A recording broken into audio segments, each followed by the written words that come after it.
On a special bonus edition of Locked On Yankees, we're discussing the ALDS roster because that news came out this morning and we need to discuss some of the guys who were left off and some of the guys who were put on. All next on Locked On Yankees.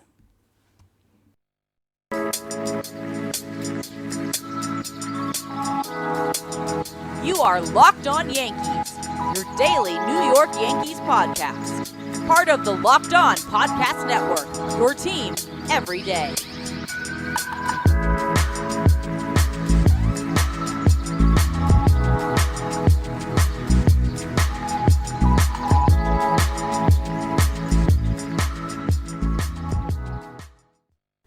Happy Tuesday, Yankee fans. Welcome to an abbreviated edition of Locked On Yankees, which is part of the Locked On Podcast Network, your team every day. I'm your host, Stacey. I'd like to thank you for making Locked On Yankees your first listen every day. We're free and available on all platforms, including Apple, Odyssey, Spotify, and Stitcher.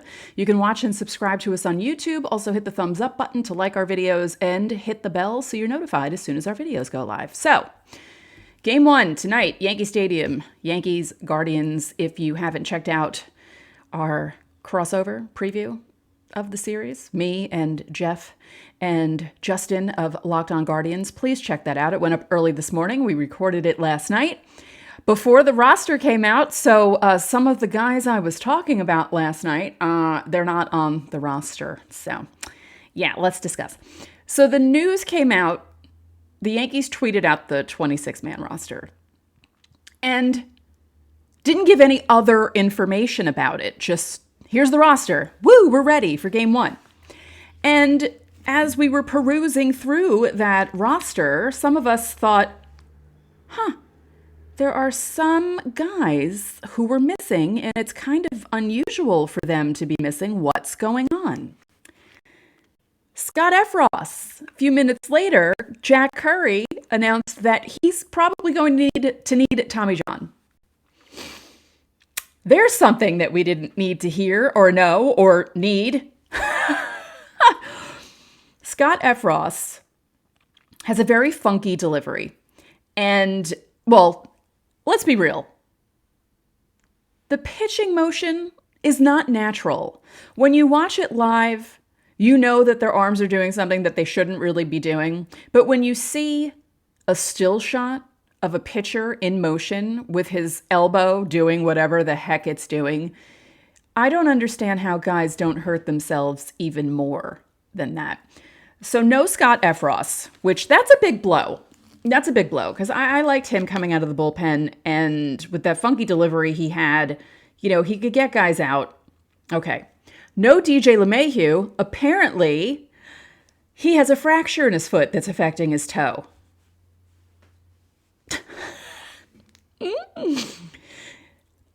We knew coming into today that there was a question about DJ and whether or not he'd be ready for the series. Clearly, he's not. If the Yankees advance, he could possibly, if they advance, and I'll say it again, if they advance, could possibly be on the ALCS roster if that happens, but I wouldn't play through a fracture. Derek Jeter played through a bone bruise and then broke his ankle, so let's not do that. So the roster is position players. Bader, Cabrera, Carpenter, he's healthy enough to play, Donaldson, Marwin Gonzalez, Hicks, Higashioka, Judge, Kiner-Falefa, Tim Locastro, Timmy Lowe for some pinch running because it's good to have speed on the bases. Plus you have Harrison Bader for the same thing, but he'll be playing center for the most part. Anthony Rizzo, Giancarlo Stanton, Gleyber Torres, Jose Trevino. Pitchers. Castro, Cole, Cortez, Herman, Holmes. He's on the roster. They deemed him healthy enough to play. Jonathan Loaisiga, Leckie, Wandy Peralta's back, Clark Schmidt, Luis Severino, Jameson Taillon, Lou Trevino. Now, it's funny when that roster first came out and I saw Effross missing, and I'm thinking, why would he be missing? I couldn't understand that. Then I got angry when I saw Oswaldo Peraza not on the roster, because if you watched my division series preview crossover with Locked On Guardians, I was talking him up and hoping that the Yankees would take a chance on youth, like the Guardians are doing in this series. But alas, they did not. They picked Marwin Gonzalez instead, probably because Gonzalez can play first. Not that he's wonderful at it, but he's passable at first base. And if Rizzo's back locks up and they need him to play first base and they don't have DJ available to play first base, I understand that move. But ideally, I really wish that Peraza was playing shortstop. And I know people are thinking to themselves, what about the pressure? He's a kid. He didn't buckle under pressure in those games that he was playing. And some of those games were high stakes games because, the Yankees wanted to stay in the lead in the division in September, and he did fine. So I'm disappointed that the Yankees didn't go for youth, but I kind of understand the Gonzalez move, again, because we don't know how Rizzo's back is going to respond. It's been bulky this season, and better to be safe than sorry, I guess. And because the Mets didn't make the playoffs, the Yankees game was supposed to be a 6:38 start, but now it's 7:38. On TBS, I believe Bob Costas is doing the game. Should be interesting. Now I'm just checking to make sure that I didn't miss anything while I was sitting here, because it feels like every time I was looking at Twitter, something new came up.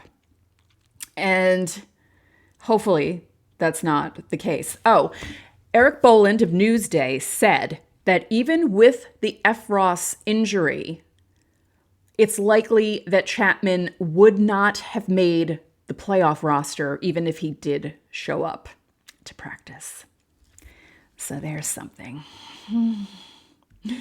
So in a moment, I'll give you my thoughts about tonight and how I feel about this series and the guys going into it in just a moment. But first, BetOnline is your number one source for football betting info this season. Find all the latest player developments, team matchups, news, podcasts, and in-depth articles and analysis on every game you can find. And as always, BetOnline remains your continued source for all your sports wagering information, like live betting and up-to-the-minute scores for every sport out there. The fastest and easiest way to check in on all your favorite games and events, including Major League Baseball, MMA, boxing, and golf. Head to betonline.net or use your mobile device to learn more. By the way, the Yankees are favored in this series, and they are the fourth favorites in who's going to win the World Series. So if you wanted to bet on that, go to BetOnline, where the game starts. I don't bet on anything. I don't trust myself. Although I did say the I almost did it. Guardians Rays game was going to go 15 on Saturday, and I was right on the nose there. And yeah, I probably should have bet that. So let's see. When you think about the bullpen the way it was before all these injuries happened. Chad Green, remember he pitched? Michael King. Now Effross is gone. Like I said, Holmes is on the roster. He is available, and hopefully he'll be okay. We don't know if he's going to be okay. Matt Carpenter deemed well enough to play, and, the guys seem ready. I'm hoping the layoff doesn't affect them, but I'm also hoping that playing in front of the home crowd does affect them. Garrett Cole seemed very fired up, being the game one starter. And, the guys were posting things on their Instagram and talking about how loud the fans are and how, they'll feel the energy of the crowd in the game tonight, hopefully. So my thoughts heading into this. Well, I'm nervous because I'm always nervous. It's playoffs. How are you not nervous? I don't know anyone who's not nervous. And anyone who says they aren't nervous is lying. They're lying. I used to like the playoffs a lot better in my 20s, mainly because my mid-20s were the Yankees winning year after year. So it was still anxiety-inducing, but the results were always good. And then my late 20s came along in my 30s, and until I turned 35, and they won in 2009, and ever since then, it has not been fun. I'm just hoping that the Yankees win tonight. That'll make me feel better if they win tonight. Thursday looks iffy weather-wise. It looks like it's going to rain, The peak of the rain is going to start between 5 and 6 p.m., and it's possible that Game 2 is going to be pushed back to Friday. So we'll see what happens there. But I think the big key for the Yankees is to take Game 1. A big key for the Yankees is Gerrit Cole not giving up any home runs. Gerrit Cole being healthy helps heading into this because he was not healthy in the wild card game last year. I don't care what anyone says. That hamstring was still bothering him. And it's all hands on deck. It's a 5-game series. You know, you'll see guys coming out of the bullpen that you're kind of surprised about if things go awry, which I'm hoping they do not go awry. But don't be surprised if you see Jameson Taillon come out of the bullpen at some point. But I don't know how I feel about this. I don't have any playoff zits yet, which is very surprising because I've been getting playoff zits on my face since my 20s.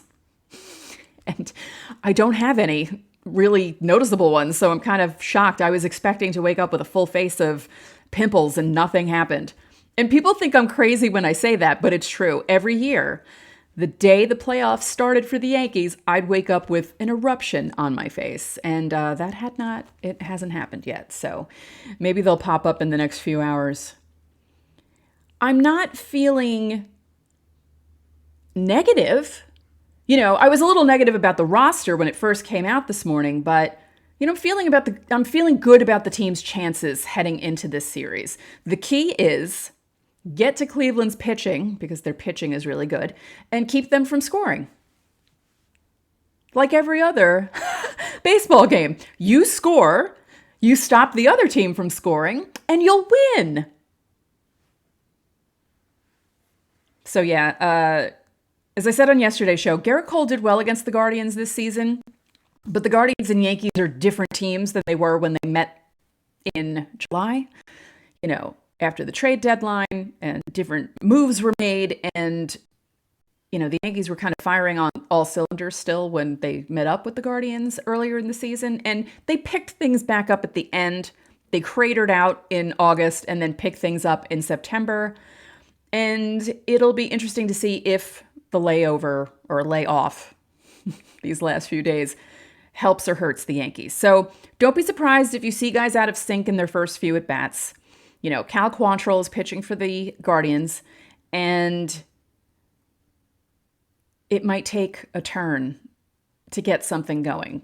Or he might shut them down. You never know, because Cleveland's pitching is very good. We saw it against the Rays over the weekend. The Rays scored a run in 24 innings. Now, on the flip side of that, the Guardians scored 3 runs on home runs when they're not really a home run hitting team. So that might bode well for Gerrit Cole, because he gave up 33 home runs this season, and he's facing a team that doesn't usually hit a lot of home runs. You have home run hitters on that team, but as a whole, they don't hit a lot. So there are a lot of interesting factors going into this series. And right now, the Phillies and the Braves are playing. The Phillies were up 2-0 in the first. They scored right away, but I think the Braves were kind of cooking while I was getting ready to do this in the bottom of the first inning. That should be an interesting game. I'm just going to check the score. Even though, I mean, that series has nothing to do with us, but it's the playoffs. Oh, all right. The Braves only scored 1 run, and they didn't do it in the bottom of the first. That's weird because they started off with a double. How did they not do that? Interesting. So lots of games. Phillies, Braves, Astros, Mariners. I believe everyone's playing today. Yeah, we're all in it together. Every fan base who's in the playoffs, we're all in it together. Like I said, Thursday looks iffy. Don't be surprised if it's postponed until Friday. And I don't know if that works for the Yankees or hurts the Yankees. Guess we'll find out. So for now, that's it for this abbreviated version of Locked On Yankees, which is part of the Locked On Podcast Network, your team every day. Remember, you can listen to this show on Apple Podcasts, Google Podcasts, Odyssey, Spotify, Stitcher, or anywhere else you get your podcasts. You can watch and subscribe to us on YouTube. Again, like and comment on YouTube as well. Click the bell so you know when our videos go up. And now that you've made us your first listen, how about making your second listen the Locked On MLB podcast? Paul Francis Sullivan, who is an MLB expert, brings humor, passion, and a unique perspective on every team and the biggest stories from around the league. Follow the #1 daily league-wide podcast, Locked On MLB, on the Odyssey app, YouTube, or wherever you get your podcasts. One more thing, if you could be so kind, please rate this podcast and spread the word about this podcast to your fellow Yankee fans. We'd really appreciate it. Again, go check out the Division Series preview. You still have plenty of time because the game doesn't start for another 5 hours. And you can listen to me, Jeff, and Justin talk about the Guardians and Yankees. Have a good day. I'll talk to you tomorrow.